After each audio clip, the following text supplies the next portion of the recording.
Once Upon a Time, If You Can Believe, a podcast of which one can hardly conceive. 3 sorcerers planned to take over the world, examples they discussed and plans they unfurled. When in an offence, if any are caught, what they've said is for humour, not actually thought. Sit back, relax, take in the narration, and enjoy this here episode of World Domination. Hey now, here's a podcast. Turn your phone on, press play.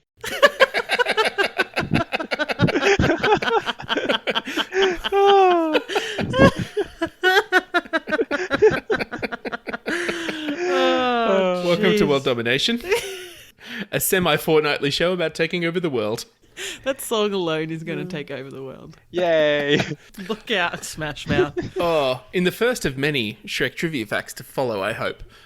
What's funny about that song is that the film clip was based around the movie Mystery Men. Because they hadn't even entered into a contract, I don't think, to do that song for Shrek when they recorded it, and they had it in Mystery Men, and they thought that was going to be its legacy. Boy, were they wrong. Mystery Men was actually a good movie, though. Oh, I haven't seen it. I didn't mind it. And watch the video clip.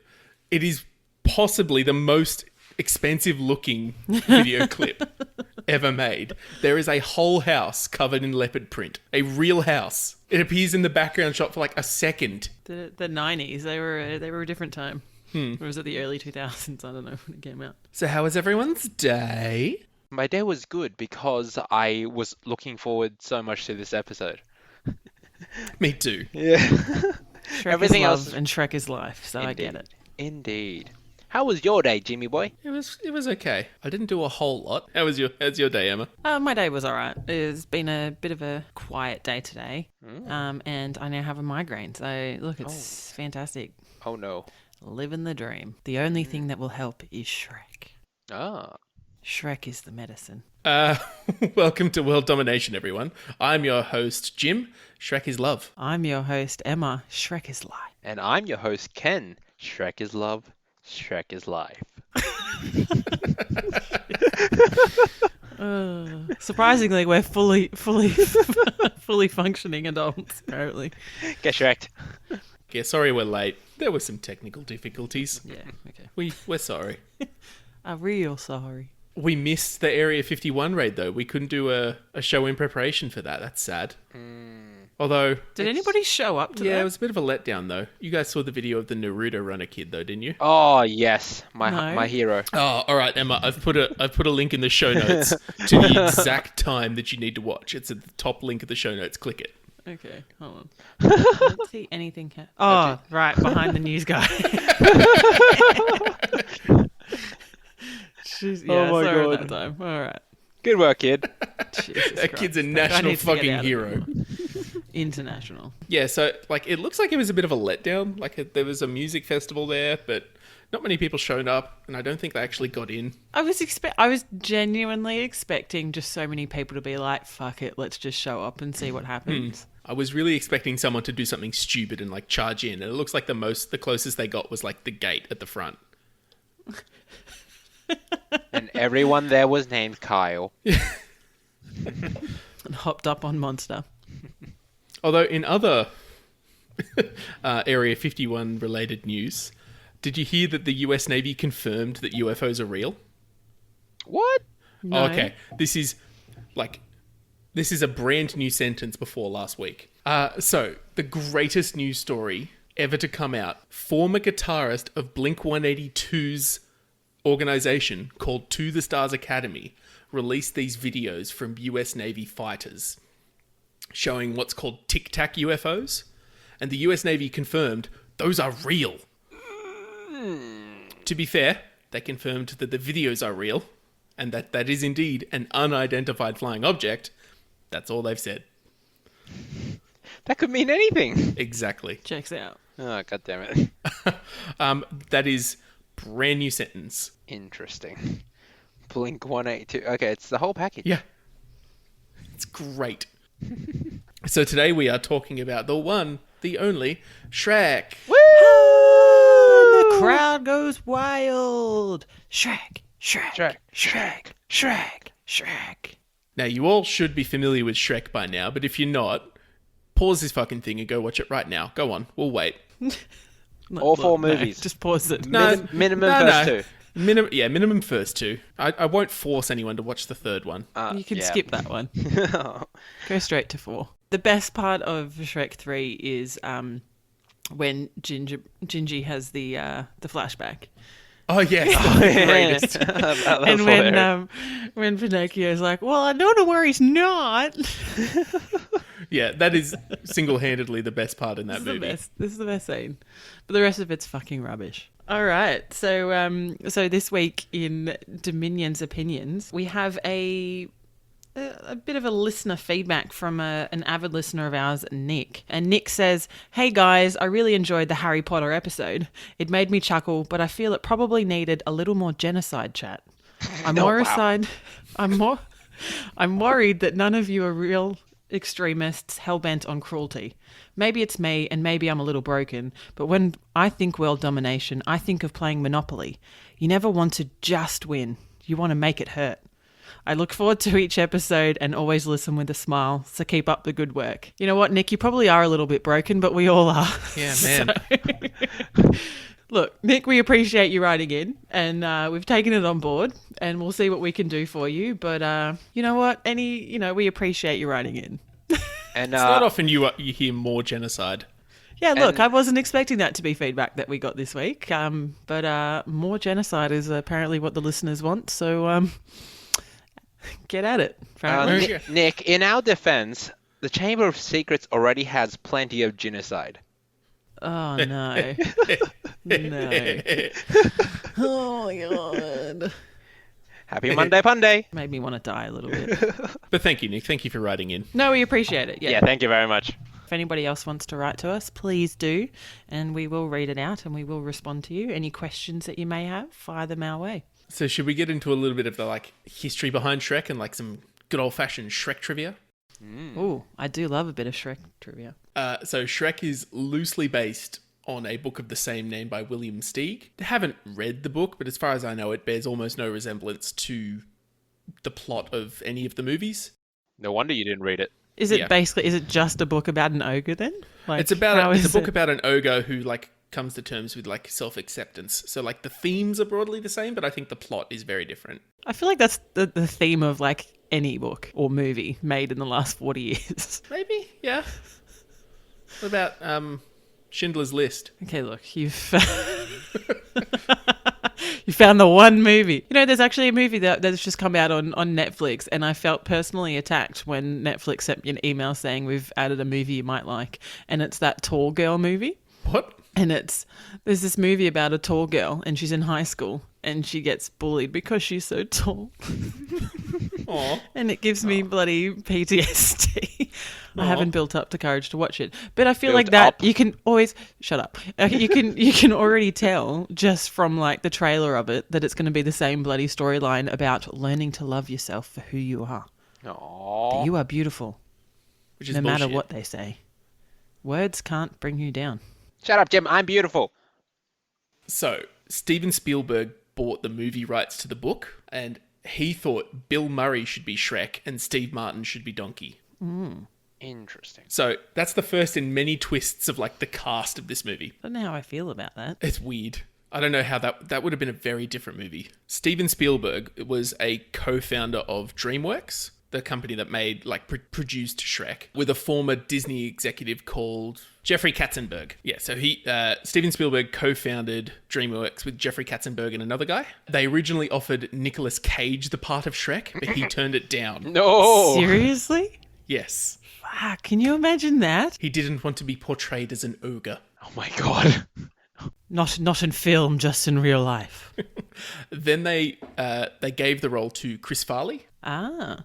But he died before he finished recording his lines. Wow. Did not know that. That's actually really interesting. Yeah. So there's video online, I'll put a link in the show notes, of Chris Farley doing Shrek. And it's basically just his normal voice. Yeah. It's weird. Wait, Chris Farley is dead? Yes. Yeah. He died in 1997? Is he the guy who was Break it to you, Ken. who plays Beverly Hills Ninja? He is the Yes. Beverly Hills Ninja. Ah, okay, yep, okay, I know who he is. Definitely. So he was the original voice of Shrek, and after he died, they gave the role to another Saturday Night Live alumnus, Mike Myers. Woo! Mike Myers. Not the same as Michael Myers. No, different one. A lot less hot. A lot less ripped. What is interesting is that they kind of remade the character after Chris Farley got involved. They made him look a lot more like Chris Farley, Yeah, I get that. which I think still shows. Yeah. Once Mike Myers came on board, he insisted on a complete rewrite of the script because he wanted to get rid of Chris's influence because he thought that would be disrespectful. And then, after insisting on that, he recorded all of his lines in his normal voice and then insisted that they redo it with a Scottish accent. Is he a great guy, or is he just trying to get more money out of this? Well, they didn't pay him any more money. He just thought this would be better if I did it with a Scottish accent. Okay, And so he did. Yep, he's an amazing guy. Yeah, But it's he always only- it's always weird to think though, like you can't picture it any different to what it is now, but whether it would have been as good without the Scottish accent. Yeah, there's video of him doing it in his normal voice as well, and I'll put a link to that in the show notes if I can find it. Hey, yeah, it's Jim from the future here. So I couldn't find anything on this anywhere on the internet, but it's basically his normal voice, so I'm just going to let you imagine that and Google that on your own time. But as a consolation prize, I will include a link to something else related to Michael Myers that will hopefully be just as good. Okay, back to the regularly scheduled broadcast. But yeah, he like I say only, but he only got paid $350,000 for the first movie. Only I could do that. And then he got paid $10 million for the second one. Because of all of this like turmoil and recasting and rewriting and whatever, Shrek was considered a punishment for the people who had to animate it. So DreamWorks had another production at the time called Prince of Egypt, which is like a normal cartoony animated movie. Great film. Yep. And if you fucked up working on Prince of Egypt, you got sent to work on Shrek as a punishment. So much so that they referred to Shrek as the Gulag. Oh man, that's actually really quite interesting. Yeah. Prince of Egypt is a great film though. The original animation involved motion capture. God. For Yeah. Shrek or for... For Shrek. Shrek, Like yeah. all of the actors for Shrek. Oh, wow. Good lord. And then they had to like start again from scratch. It's amazing that this movie came out at all. Look at it now. Look Yeah. at it now. Look how much I'm money it made. So glad it came out. Imagine what all of our memes would be about if we didn't have Shrek. Yeah. It only really happened, or at least the way it did, because the producer Jeffrey Katzenberg, he used to be an executive at Disney, and he got so pissed off with the management at Disney, in particular one guy called Michael Eisner, who was the former CEO of Disney, that he left in a big huff and based Lord Farquaad on Michael Eisner. Get Shreked. So should we get on to a rundown of the plots? The Adventure Dementia. Woo! Do we need a spoiler warning? It's a 20-year-old movie. 18. No, fuck. If you haven't seen, this is your warning. If you haven't seen Shrek, fucking watch it. Go fucking watch it now. The first two, if you have time. The fourth one. No, I still can't recommend the third one. It's just garbage. No, I feel like you've got to get the whole experience though. Yeah, you can get the whole experience without watching the third one. No, you got to watch it. All right, take us away, Ken. Tell us about the first one. Okay, the first movie. Oh, the first movie. Shrek. Give us a refresher. Ah, Shrek. Ah, lovely part of my childhood. Came out in 2001 about an ogre who lived in a swamp. And there was a man named Lord Farquaad who... Lord Farquaad. Anyway, he was trying to create his own kingdom, a town called Duloc. And he didn't like the fairy tale creatures that inhabited his land. So he banished them all, got them all away from his kingdom, and all happened to end up in Shrek's swamp. And Shrek wanted them out so much that he went on a mission to rescue a princess for Lord Farquaad so that he can make his town a kingdom by marriage. I still never understood how that works, but Yep. it's movie logic. Whatever. What do you mean? Like, how does him getting married make him king? Yeah, it didn't make sense, right? Because, no, I think my thought process behind it was that when he married Fiona, because she's a princess, he would then become king of Oh. far, I far see. away. He'd be in line because he was married to her. That was my understanding. But he put of it. so much Okay. work in Duloc. I thought he just wanted Duloc to become his kingdom.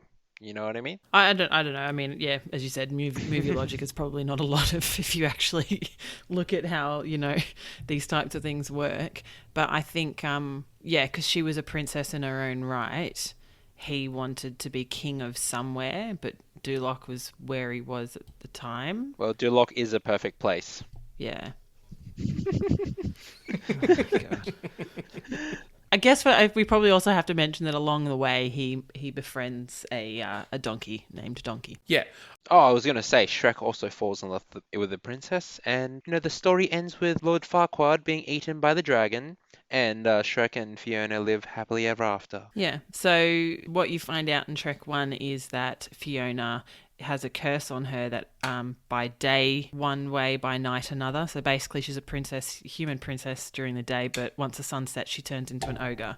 So when her and Shrek get together at the end with true love's kiss, she'll take, her true She takes form. love's true form. Love's true form, so she becomes an ogre at the end. Boom. Shrek 2, 2004. Hang on. I do have a question for you guys. Okay. So all of the characters in Shrek are based on like classic fairy tale characters. Most of them, apart from like Shrek and Fiona. So you've got like, Pinocchio and Gingerbread Man and the other like fairy tale characters show up. What fairy tale character is Donkey? Huh. Is he one? Well, that's the thing. They never confirm it, but there's a couple of hints. I watched this fascinating video on it. How familiar are you with the Pinocchio story? Relatively. Loosely. So there's a part in Pinocchio where he goes to this island where they take orphan boys and they turn them into donkeys. That's right. They argue that Donkey is one of those boys who was turned into a donkey. Oh, that's why he can talk. Oh. Interesting. Yeah. Yeah. Interesting. Yeah, I get that. That makes sense. That's supported by the fact that when we first meet Donkey, he's just in line behind Pinocchio to be turned into the police. Yeah, look, that's enough evidence for me. Yeah. And the other thing they point out is that in Shrek 3, there's a line where Donkey talks about getting wedgies when he went to school. And Puss in Boots points out that he doesn't wear underpants. How could he have got a wedgie? And Donkey replies with the less said about that, the better. God. Interesting. Theory checks out. I dig it. Yeah. I'll put a link to that in the show notes. All right, tell us about Shrek 2, Emma. So Shrek 2, 2004. Basically, the storyline of here is that with Shrek and Fiona getting married at the end of Shrek 1, her parents then invite them to far, far away to basically celebrate their wedding. They go there, and then basically I think a few things unravel. Basically, because Shrek is an ogre, her parents don't really approve. You then find out that the fairy godmother had, spoiler alert, the dad is actually a frog, and he made a deal with fairy godmother that he would become human and a king if her son Prince Charming was betrothed to Fiona.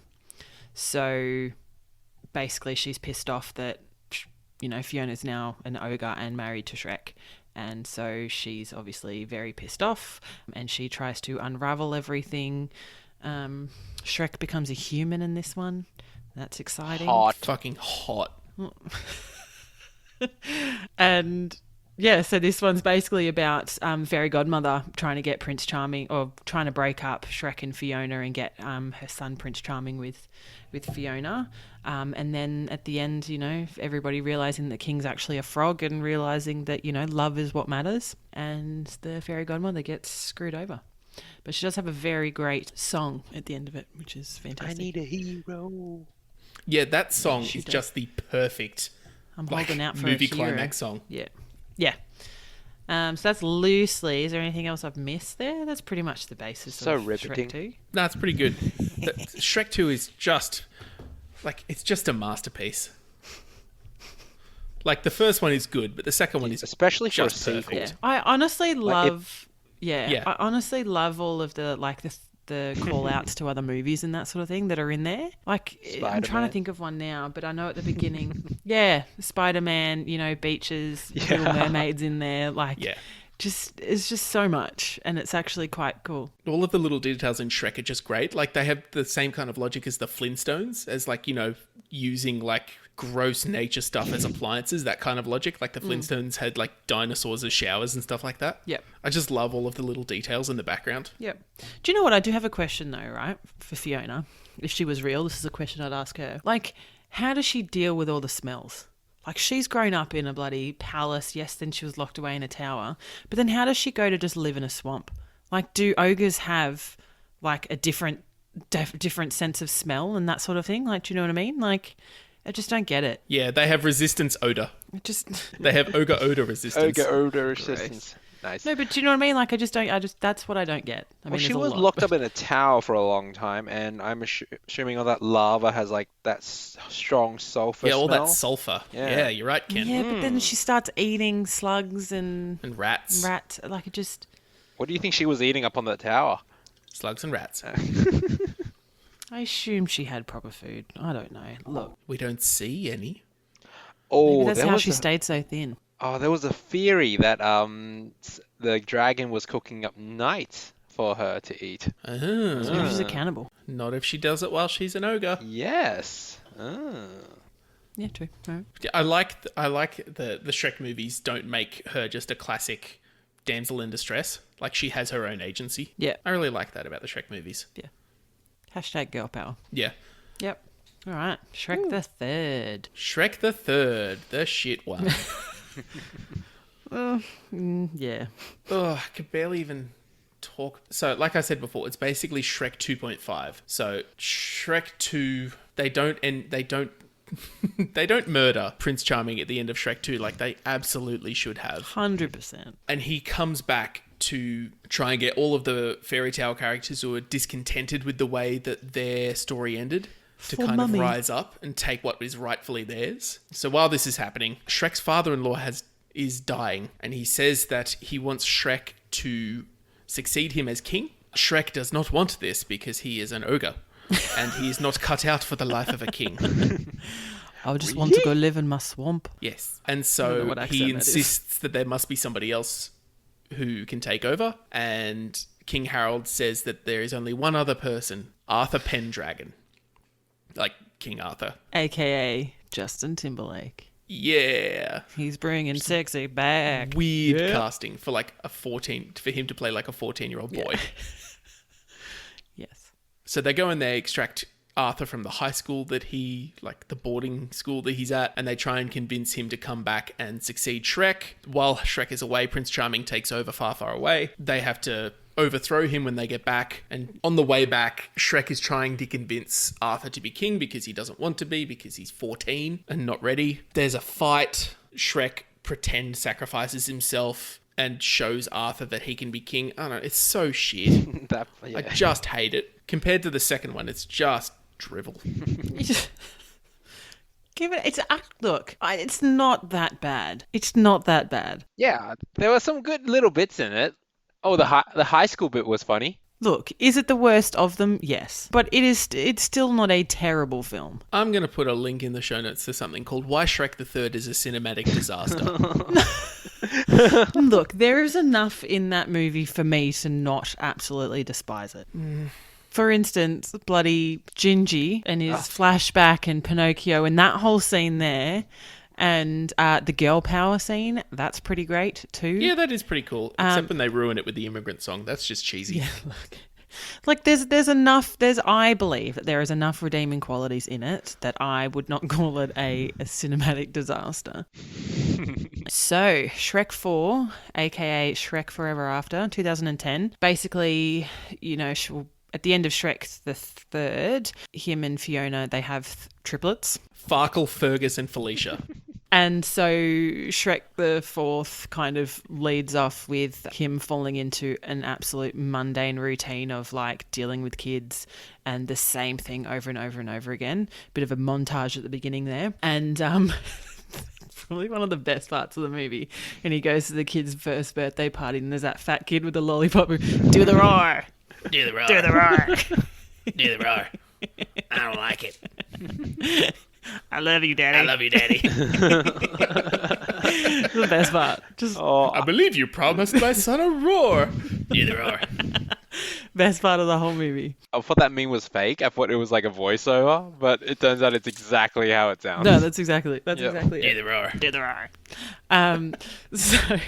So basically, Shrek's kind of, feeling like, oh my god, I can't believe this is my life. Nobody's afraid of him anymore. None of the villagers run away with their pitchforks. He's now signing them, etc. So Rumpelstiltskin appears. Side note, is it Shrek the Third that he's in as well? And Yeah. he looks yeah. totally different. Yep. It pissed me off. Totally different. It just annoys me though. See, Shrek the Third is the fucking worst.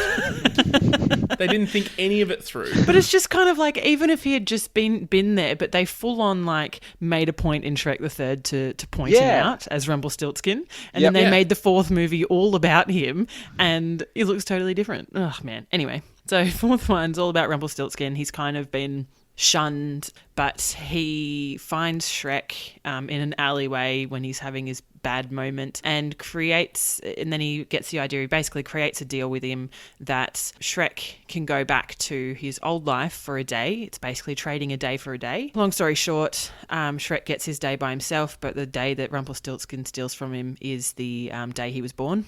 So he has 24 hours to basically live, but he finds out that if he finds Fiona and gets true love's kiss within that 24-hour period, that everything will go back to normal. But in that meantime, without Shrek saving Fiona from the tower, Rumpelstiltskin kind of rules far, far away. The king and queen, I think they disappear, or do they die? I think he signs a deal with them as well, and basically he rules everything and has witches as his like second in command, and there is an underground ogre army who try and Resistance. the resistance, yes. And Fiona, because nobody saved her from the tower, becomes #independent woman. Woo! Yeah, She busts herself out. she don't need no man. I will say though, the scene where the Pied Piper comes in and they have like the ogre dancing thing has the single worst voice acting I've ever heard. They put no energy into it. They just monotone those lines out. It's awful. I was watching this on like my iPad in the background and I was like, fuck, this is bad. Did like a real like neck turn. It is great though. But yes, so that is Shrek Forever After. So, moving on to our villain appreciation moment, chilling with the villain. Woo. I didn't catch that. Oh my god, Siri. So Lord Farquaad's plan, thumbs down. He does none of the work himself. He shows no initiative. Mm-hmm. I appreciate that he didn't do anything himself, made everybody else do it. I'm here for that. Good on him. Yep, that sounds like a perfect villain. No Thanks, initiative. Quads. Takes no responsibility for his actions. Thumbs down. He get a thumbs up from me because he picked number 3, my lord. He picked the redhead, so win. Yeah, how about this angle? He rejects Fiona when she reveals her true self to him. Thumbs down. Yeah, thumbs down. Also, the other 2 princesses were much easier, like to attain. She likes pina coladas and walking in the rain. Ken, how dare you? They need at least dinner first. I'm sorry. Look, so if we're rating it on like, I appreciate that he didn't do anything himself. Like, that was great. But as far as his plan to take over the world, or like his domination plan, I don't think he really thought it out very far. Yeah, it was like marriage equals king. Yeah. Yep. There's a few steps missing in there. There were definitely a few Profit. But look, I'm all for the quads, but I'm probably gonna have to give him a thumbs down. Yeah. Lord Farquaad out of 10, I give him 3. No initiative. Yeah. Not a great plan.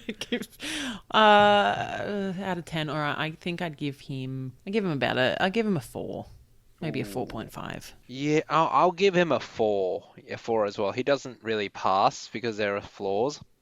So he gets a 4. Yes. No, he wasn't anywhere near succeeding.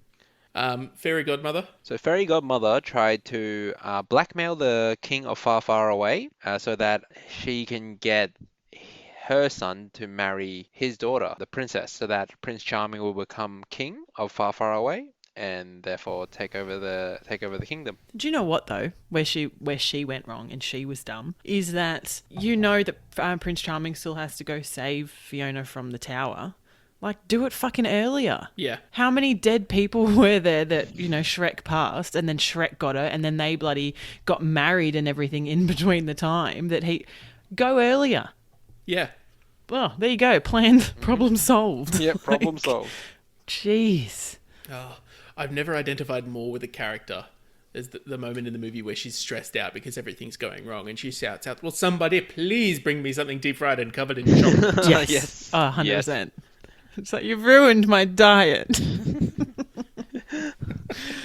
Oh, man. So relatable. All right, and how do we rate Fairy Godmother? Fairy Godmother. Look. Her plan was shit. Like, you have potions, you have magic. Yep. Like, use that. Right? Nah, I give her a 2. I don't know. We see later on that there's like rules to how like the magic works in this universe, and like you have to be like contracted by the person you're doing the magic on. So like she was working with what she had. So I'm willing to give her more of a pass on that one. But yeah, tell your fucking son to like be punctual. Yeah, look, she was clearly playing the long game, but no. I'm gonna give her a 6.5. Oh shit! Fairy Godmother could have, taken some steps out and just, with the king's like information in her hand, like the frog to king thing, she could have just blackmailed him and went straight down that route instead of having to go one generation down and then do all this stuff. So maybe she was looking out for Prince Charming, her son, but like it's just not straightforward enough. So, 6 from me. Okay. Fuck, alright, you guys were generous. I just love that movie. It's a good movie. Shrek the Third, Prince Charming. Boo. Oh, he's so bad. His plan is basically to avenge Mummy and get all the Villains. mistreated people against everybody. Look, I don't think he really thought it through either. Probably runs in the family. Yeah, he gets a solid 1. He gets a 2 from me. I did like his play. I did like the Shrek play. It's a little derivative, don't you think? I'll give him I feel like I can't give him more than Fairy Godmother, and I think I gave her 3, so I'll give him a 2. Nice. All right, and Shrek Forever After. So Rumpelstiltskin's plan is basically to take over the world with contractual law. Contracts. Yeah, by like writing up a contract where Shrek doesn't read the fine print, which results in his like untimely death. Which is not a bad plan if you're a lawyer and that's what you're working with. Yeah. I guess like his main undoing is, like I said, it seems like there's rules to the magic, and he had to include a clause like a get out of jail free card somewhere. Yep. And like if Donkey wasn't there to like origami fold the contract into the right shape, Shrek would have died. That would have been it. Yeah. Look, I think the plan was pretty good. I think he just made a couple of stupid mistakes. Yeah. So yeah. And I think, to be honest, he, in the time from when Shrek signed it, and then obviously it went back in time, and then he took over. Like, technically, his plan worked. He was just foiled on that one day. So, no, I'll give him a solid 8. Yeah, I give him an 8 too. I feel like he could have put 1 or 2 more conditions in to really solidify his plan. Like, if he gets to decide like which day he is going to be an ogre, then he can just like get all of the villagers to go and pitchfork him on that day. And that's like one thing for a contracts guy. I feel like he missed that. So I'd give him a 7. Okay. Well, we still have a clear winner. Rumpelstiltskin. Cool. Cool. Well done, Rumpelstiltskin. You should be proud of yourself. Good work, buddy. And you were in the 4th movie. It's hard to keep that up. I know, right? All right, should we move on to our formulation, our domination formulation? Formulation. I'm going a little bit out of left field here. Don't do it, Jim. I have a controversial opinion to bring up here, which will inform the rest of my plan. Controversy. The controversial opinion that I hold is that Fiona's father is the real villain of the Shrek movies. No. Hear me out. Hear me out. Here's why. It's his own selfishness that led him to make a deal with the fairy godmother in the first place. So he started life as a frog, and he made a deal with the fairy godmother to turn him into a human. And the deal had 3 stipulations. 1, he's turned into a man, which, it's okay. But the other 2 stipulations are his daughter will do the live by night one way, by day another, which is a horrible thing to wish upon your child. And the third stipulation is that his daughter will marry her son, which seems like an awful lot of onus on Harold compared to fairy godmother. He's just dumb. Yeah, it speaks to the depravity of his character that he would be willing to sign such a contract. So, following this, he'd locked his own daughter in a tower rather than accept that she turns into an ogre at night. And not just any old tower, one very far away from where he lived, because he didn't want to be anywhere fucking near her because he's an awful person. Look, in his defense, he lives pretty far away. And then, as we see in the 4th movie, he was willing to sign away his entire kingdom and his own life rather than accept his daughter was an ogre. If we're going by the theme of acceptance, he is the perfect villain for this movie franchise. Ooh, you make a good point. He's a very big hypocrite. For someone who turned into a king from a frog, he's awfully judgmental. And then even on his deathbed, he doesn't talk about his daughter succeeding him on the throne. He wants Shrek to succeed him, even though Shrek is only related to him by marriage. So you're telling me Lord Farquaad would have been... Probably, yeah. I don't know, I just think he's disgusting human. Yeah, he's a pretty bad person. And he's the real villain. So my plan to make him a more effective villain is just to keep Fiona locked up in my own castle where I can oversee her protection from the likes of people like Farquaad. But what's the plan? That way, Fiona can still marry Charming. I don't have to turn back into a frog. Yeah, okay. Oh, but then that would mean fairy godmother succeeds. Yeah. No, but then he's still king. He's still whatever. He doesn't have... so I get that. But, what...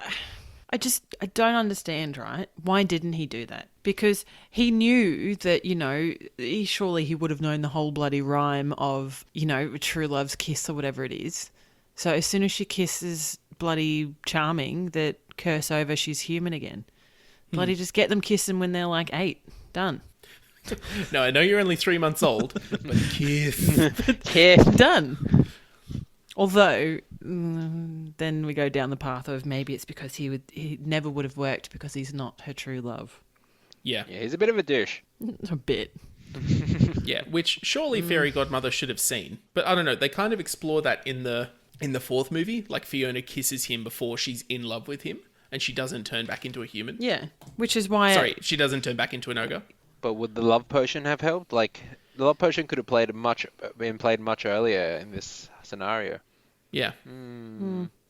Yeah, I feel... Yeah, look, it's a good plan, but... All right, who's up next? So, my choice for this week was Rumpelstiltskin. So, I think... Ooh. A winner. So, and hopefully this one's a winner too. So, basically, I think his plan overall, as we kind of rated before, was pretty solid. There was just a few things that it's kind of well, if you didn't do that, you'd be fine. So I still think that, take the same day away from him. Given fairy tale lore, we know that obviously most of those kind of contracts and things like that do need to have the clauses in them or whatever. Make it more difficult. Yeah. It was basically he did a simple origami fold or whatever, and then he found it. Whereas I think that if he'd had 2, so there was an easy one that was done like that said, oh, you need to go freaking miles away and collect some sort of rock or something like that, or go speak to this person. Whereas if you folded a slightly different and more intricate way, maybe a fucking swan or something, then it actually says the true love's kiss. It actually tells you the real one. Mm-hmm. And because he's only got 24 hours, he's off somewhere else. So I just feel that in itself. I also feel right, Shrek basically ruined his life when he saved Fiona, so he would have paid a lot more attention. So let's just say that he did figure it out and he knew that he needed to go find Fiona. Mate, get rid of Donkey. Like, you've got all of these years of build-up before Shrek basically comes back. Get rid of Donkey. Yeah, go up to him and say, don't you want to be a boy again? Yeah, basically. And go find Fiona. Just kill Fiona. Like, you've got all this time. So, yeah, so basically, I felt personally that his witches were very easily fooled. So train them better from the beginning and basically, like, just send them to the tower and kill Fiona while she's sleeping or something. I don't know. Yeah. Like, that's all you needed to do. But even if, just say, everything kind of turned out the way it was, you've got 24 hours that you just basically need to keep them apart. Like, maybe when they're together in the castle and they've found you, maybe don't lock them in the same fucking room. Oh, yeah, good point. Because there was like that was the 3 minutes that she, like, fell in love with him. Yeah. Like... Come on, mate. But anyway, yeah, so bottom line is that couple of different changes that he needs to make, and then he would have been, whatever, like, get the Piper out a couple of days earlier. Yeah, I know, right? Oh, yeah, don't wait till... You know he's coming. You know he's coming. Yeah, you it's know not the like day. You don't have the money. Cool. You know, and because there's all those posters and stuff of Fiona around, so you know roughly where she is. Get the bloody Piper out 3 days earlier. Yeah. Doesn't even have to be, like, you know, or get her from... You know she's trapped in that tower for years. Oh, see you later. Anyway, I just, you know, that's my plan. I feel like any of those, there was kind of a couple of different plans in one, but any of those would have been better. Yeah. And see you later, Shrek. Yeah, I like it. Poor Shrek. All right, Ken. Do the roar. Okay, everyone, ready? I love you, Daddy. Ready? Step 1, start a love potion factory. Oh, God.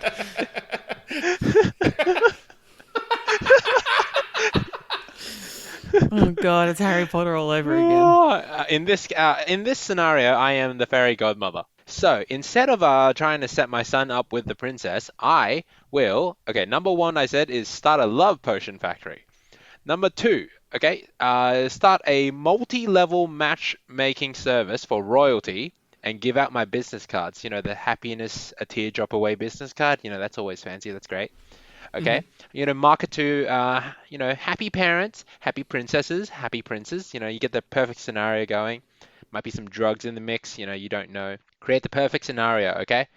And then, like, you know, once I get all these, like, royal families going, you know, get their happy ever afters going, you know, I cash in for royal favors and try and guarantee godmother status to all their future crown prince and princesses.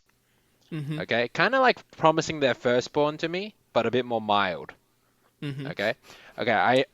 From young, I nurture and condition them so I can easily manipulate them, and I heavily promote this perfect royal family, the happily ever after thing, to like celebrity status. So so that my matchmaking service becomes popular, and this instills poor values in like young prince and princesses, and keeps the cycle going. You know, in far away, there's like a huge abundance of like royal princesses and stuff like that. So I can, you know, really tap into this market. Okay, and then at the same time, I promote all the potions I'm offering: love potions, beauty potions, strength potions, and I dominate the industry. And you know, with all those royal princes and princesses by my side, I can really just, you know, get a monopoly on this. And now I slowly go cross kingdom. I dominate far away and far away. Profit. and I take over the world. And one extra step, give my staff dental insurance so they don't let ogres into my factory. Well done.